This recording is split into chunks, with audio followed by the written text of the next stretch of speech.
Құрметті ұстаздар, біздер бүгін Шырағай платформасындағы ойындар бөліміне таныстырылым жасайтын боламыз. Ең бірінші Шырағай платформасына кіреміз.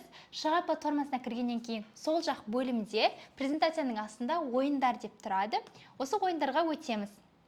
Немесе орысша, ағылшынша болатын болса, игры деп тұруы мүмкін. Сол секілді өте берсеңіздер болады.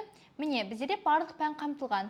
Бұл пәндер қазіргі уақытта WordWall платформасынан алынған ойындармен жинақталған. Мысал үшін бір пәнде 67 тақырып болатын болса, сол пәндегі тақырыптардың аясында ойындар бар.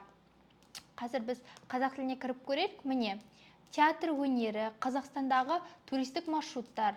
Бұл біздерде 3-ші сыныптың тақырыптары. Міне, 4-ші сыныптың тақырыптарының өзіне көптеген ойындар бар. Мысал ретінде сан есім дегенге кіріп көрейік. Біздерде осылай шығады. Қазір кез келген бір ойынға кіріп көреміз. Міне, дара және күрделі сан есім деп тұр. Начайтты басамыз. Сосын осы платформа арқылы біздерде ойнай берсеңіздер болады. Міне, бұл жерде ұяшықтары таңдау 14 күрделі сан есім бе әлде дара сан есім бе дейді. Мысалға, дара сан есім дейді. Бұл демек қате. Осы секілді ойындардың әртүрлі форматтары қамтылған. Енді бұл ойынның сілтемесін қалай аламын десеңіздер, на платформе WordWall деп тұрады. Соны басасыздар, бірден WordWall платформасына өтеді. Одан кейін поделицаны басасыздар да ссылкасын копировать етіп аласыздар. Сосын кез келген WhatsApp-ыңызға, тағы да басқа чаттарыңызға өзіңіздің жіберіп алсаңыз болады.